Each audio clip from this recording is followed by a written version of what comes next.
Hey, hello, future U.S. world history historians.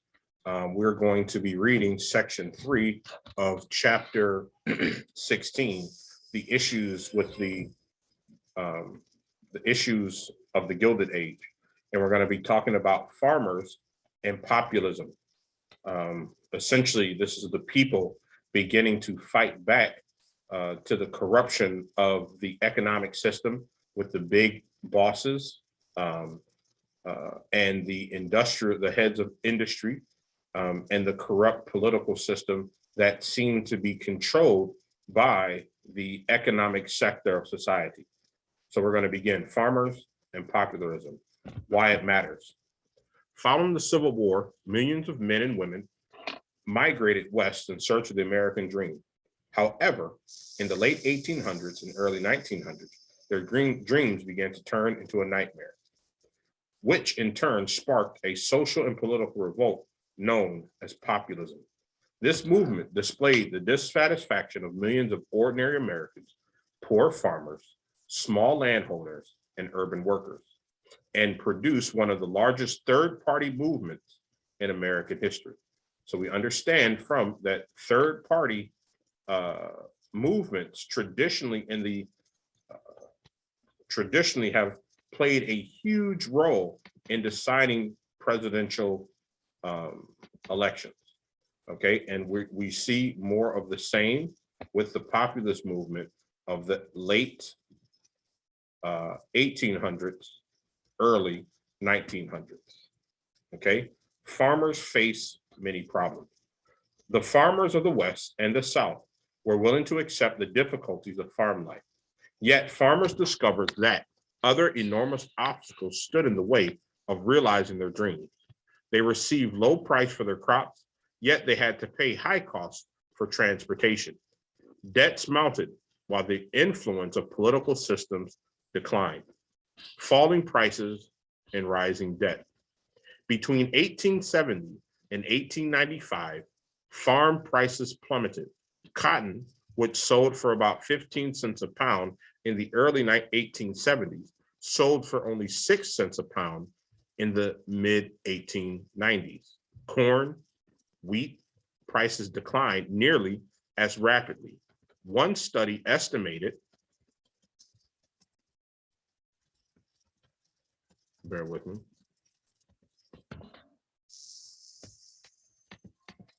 One study estimated that by the early 1890s, it was costing farmers more to produce corn than they could get by selling it. Yet, so they burned it and used it as fuel. Planting more crops did not help. On the contrary, the more crops farmers produced, the more prices declined. During the same time period, the cost of doing business rose. To pay for new machinery, seed, livestock, and other needs, farmers went into debt. An increasing number of farmers mortgaged their farms to raise funds to survive and became tenant farmers, meaning they no longer owned the farm where they worked. Big business practices also hurt. Farmers blamed big business, especially the railroads and the banks, for their difficulties. They protested that railroads, as monopolies, charged whatever rates they wanted. Likewise, they complained that banks set interest rates so ridiculously high, or at ridiculously high levels. Southern farmers, especially Black sharecroppers, faced the added problem of having to deal with dishonest merchants and landlords who paid less for crops and charged more for supplies than promised.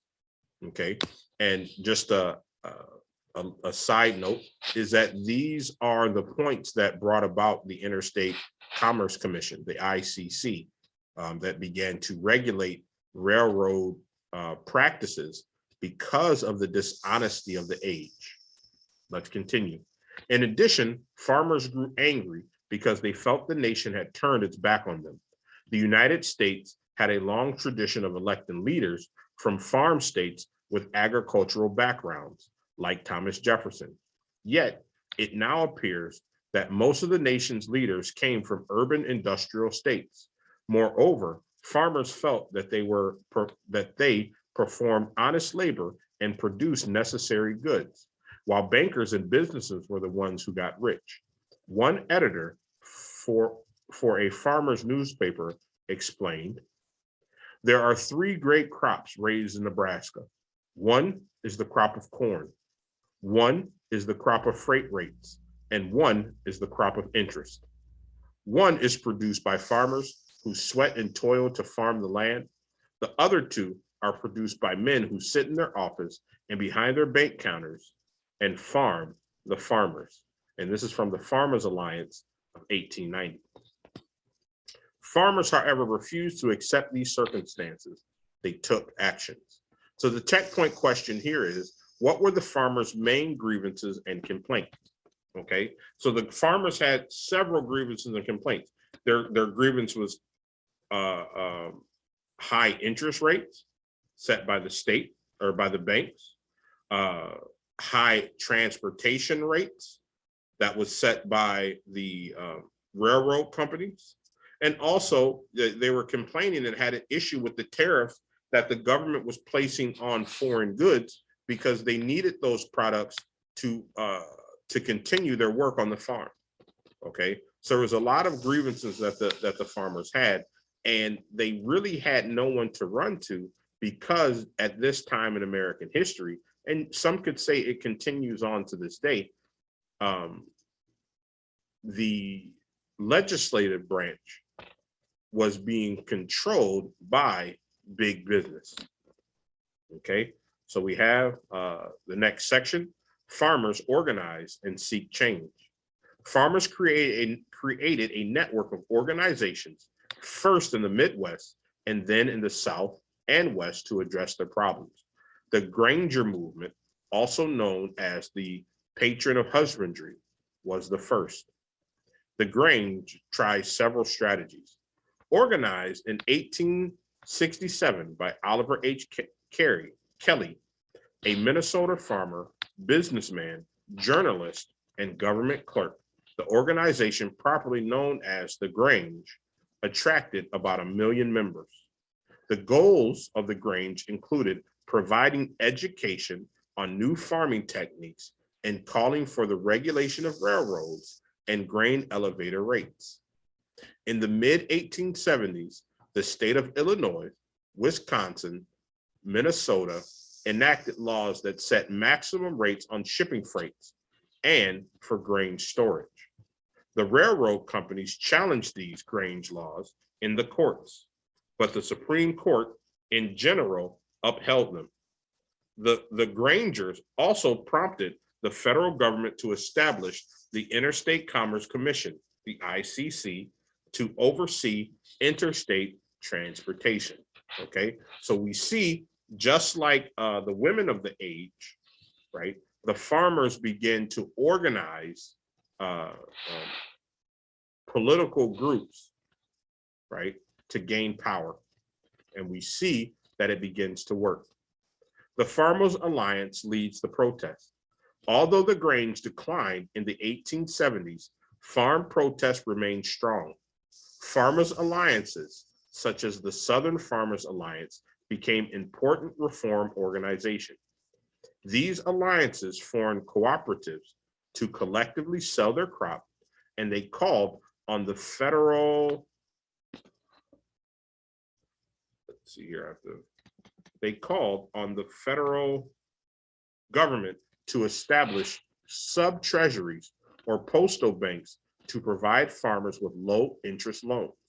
They hoped the cooperatives would push the cost of doing business down and the prices for crops up. Some of the cooperative efforts succeeded. The Georgia Alliance led a boycott against manufacturers who raised the price of the special cord that farmers used to wrap bundles of cotton. The Southern Farmers Alliance organized white farmers. However, there was an alliance network for African American farmers. R.M. Humphrey, a white Baptist minister, headed the Colored Farmers Alliance, which had been organized by African Americans and white farmers. Nearly 1 million African American farmers joined the group by 1891. The Colored Farmers Alliance recognized that both white and African American farmers shared the same difficulties, but racial tension prevented any effective cooperation between the groups. Checkpoint question. What reforms did the farmers organization introduce? Okay, so one of the first reforms, if we want to be technical, is that we began to see both African American and whites working together to assist in the difficulties that both white and Black farmers were experiencing at the time. So the white farmers had the Southern Farmers Alliance, the African Americans had the African American Farmers Alliance, and they worked together, okay, to fight against high interest rates, unjust practices of the storage freights and the railroad lines. Okay, so that those are the reforms that they introduced. Let's continue. The Populist Party demands reforms. The spread of the Farmers Alliance culminated with the formation of the Populist Party, or People's Party, in 1892. These populists sought to build a new political party from the grassroots up.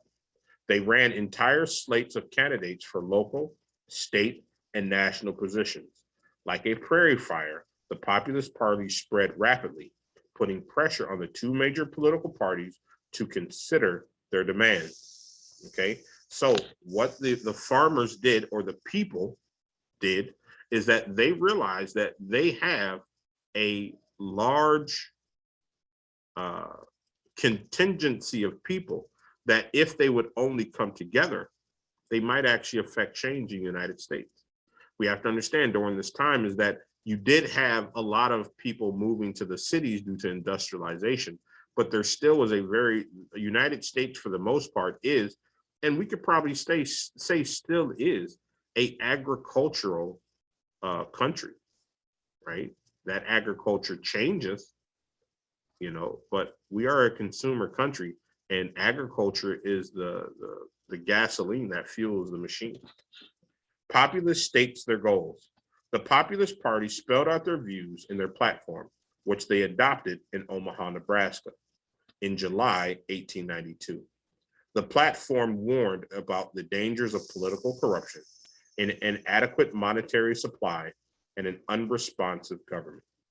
The Populist Party proposed specific remedies to these problems. To fight low prices, they called for the coinage of silver, or free silver. To combat high prices, they demanded government ownership of the railroads. Mary Elizabeth Lease, a fiery Populist Party spokesperson, also advanced the cause of women's suffrage. The Populist Party nominated James B. Weaver of Iowa as their political candidate and James Field of Virginia as his running mate. Both had risen to the rank of general in the United States and Confederate armies, respectively, and their nominations represented the party's attempt to overcome the regional division that had kept farmers apart since the end of the Civil War. Southern whites had supported the Democrats and Northerners, the Republicans. The Populist Party also sought to reach out to urban workers to convince them they had faced that they faced the same enemy, the industrial elite, right? So we start to see the beginning of the muckrakers, that they're talking to the industrialists and saying that, hey, even though you're in the city and we're in the rural part of these countries, of this state, we still suffer the same fate, right? Poor work environment, a boss that doesn't care about us, a government that doesn't care about us. We should join together to get through this situation. The Populists achieved some success. For a new political party, the Populists did quite well in 1892. Weaver won more than 1 million votes for the presidency, and the Populists elected 3 governors, 5 senators, and 10 congressmen. In 1894, the Populist Party continued to expand its base, gaining seats in the state legislature and prompting the major political parties to consider endorsing its ideas. In the South, the Populist Party had to unite Blacks and whites if it hoped to succeed politically.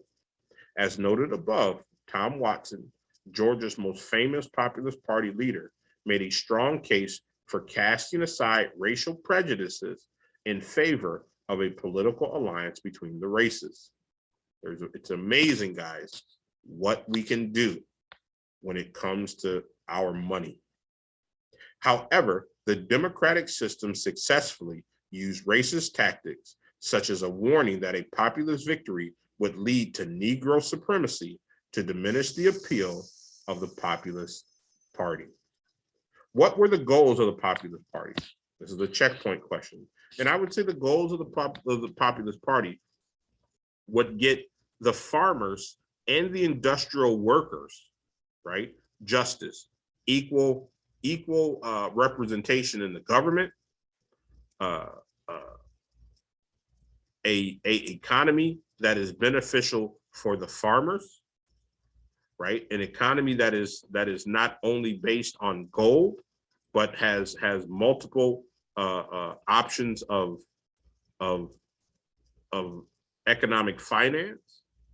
Okay, we can even say that they had to give women's rights. Okay, and they were, even though they did not win the presidency, they did win some serious positions amongst the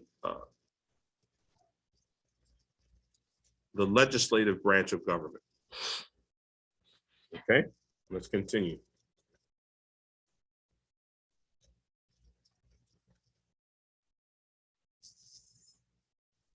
Okay, economic crisis and populism decline.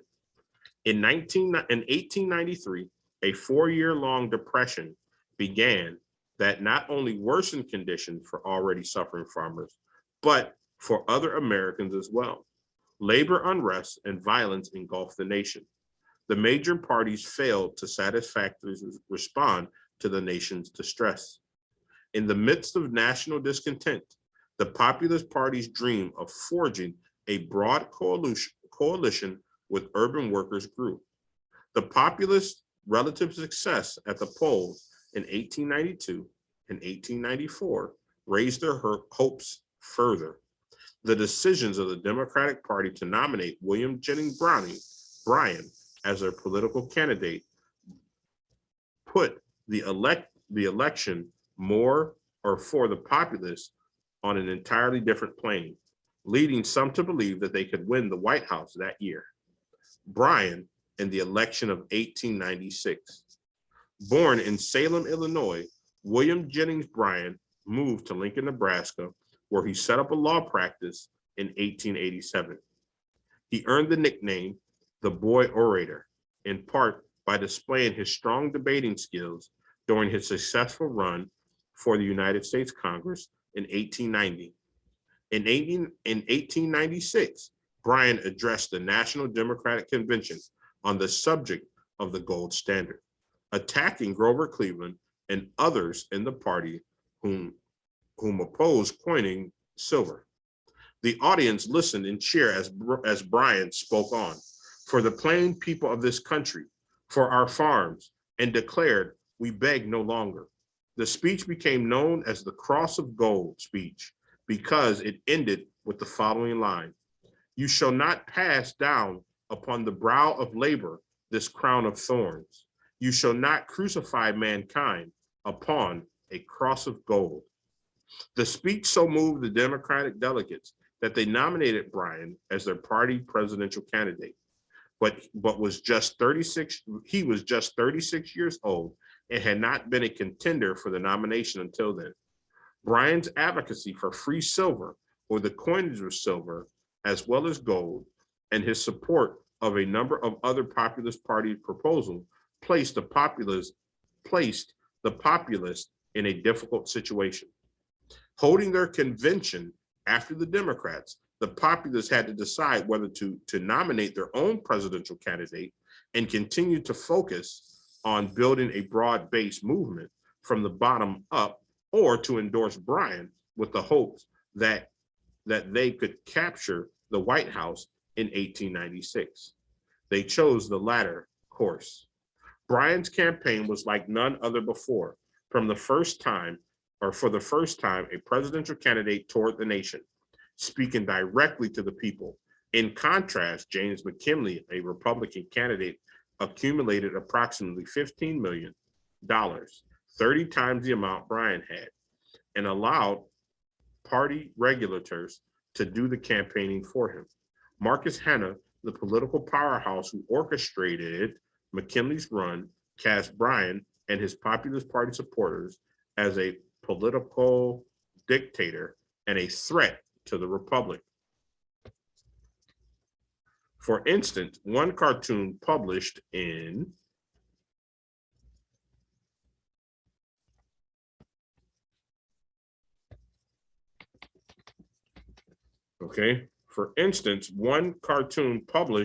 the pro-Republican Los Angeles Times depicted the Democratic Populist Coalition as a collection of evil witches who fed the fire of sectionalism, discontent, and prejudice in order to win the election.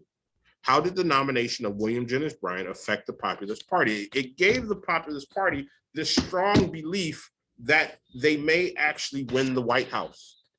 And it gave them validation that what they were doing was correct. Okay. And they had hoped that they could unite the rural people of the South and the West and the industrial people of the North. Okay. Populism's legacy. McKinley won the election in 1896 and went on to win re-election again over Bryan in 1900. Bryan's emphasis on monetary reform, especially free silver, did not appeal to urban workers, and the Populist Party failed to win a state outside of the South and West. Moreover, the decision to endorse Bryan weakened the Populists at the local and state level, and the party never recovered after its defeat in 1896. The Populist Party lingered for nearly a decade.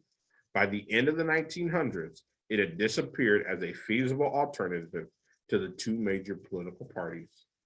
Most of the voters who supported the Populist Party returned to the Democratic Party in 1896. Even though the Populist Party fell apart, many of the specific reforms that it advocated became a reality in the early decades of the 20th century. As we shall see, the progressives supported a graduated income tax, a regulation of the railroads, and a more flexible monetary system. Moreover, populism had a lasting effect on the style of politics in the United States. For a brief time, there was even a coalition of white and blacks in Texas. They were able to find a common political ground. Increasingly, candidates campaigned directly to the people.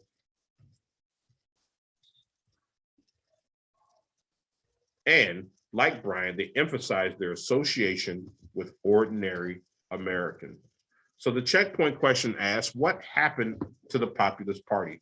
And what the answer to this question is that after William Jennings Bryan's loss in 1896, they kind of started to lose their viability, right? Even though there were still some that championed some of the causes that the Populist Party had initiated, okay, because they did not gain the support of the industrious Northeast. They never really gained traction in the United States, full traction, okay? So they ended up dying off, right? But a lot of their ideas to help the people continued on. Okay, and that is the end of section 3. I pray that you guys learned a little bit of information. If you have any questions, comments, or concerns about the populist movement of the late 19th century, please put in the comments. Okay, again, thank you. Keep putting one foot in front of the other. and you will reach your destination. You guys have a good one.